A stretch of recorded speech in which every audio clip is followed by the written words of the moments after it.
محارم الله تعالی چیه؟ یعنی چی گفت الله سبحانه و تعالی؟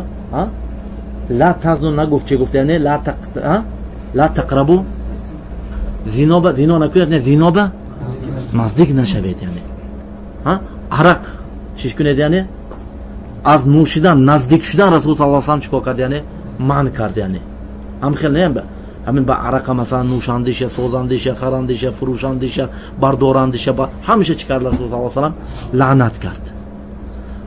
همین با مثلا منوش منوی همین چیزا میتیاد. یعنی یوشکون یقع فی یرتع، یعنی چی؟ چروندن. یعنی ان لكل ملك حما وحما الله محارمه الا ان في الجسد مضغه. مضغه گفتم چی گفتم؟ یعنی قطعه من اللحم بحيث يمكن للانسان ان يبتلعها مره واحده. یک قطعه لحم گوشتی که یک بار مثلا چی خورده و میتوانه. الا ان في الجسد مضغه. جسد به چی؟ یعنی یک مضغه های، گوشت پاره های. چی های؟ گوشت پاره های. همین گوشت پاره اذا صلح، من چی؟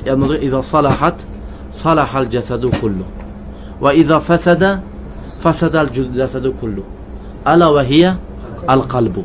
یعنی چی بدست همین گوشت پاره؟ قلب بدست که اگر همین فساد شود تمام جسد چی میشد؟ یعنی فساد میشد. اگر همین صلاح شود تمام جسد چی میشد؟ یعنی صالح میشد. یعنی این معنیش چی میشد؟ یعنی قلب المیخه برای همین چی میگود؟ یعنی شاعر میگود که ما سمی القلب الا لتقلبه فاحذر على القلب من قلب و تحویل. ما سمی القلب الا عن تقلبه فاحذر على القلب من قلب و تحویل. یعنی قلب برای چی قلب نامیده شد؟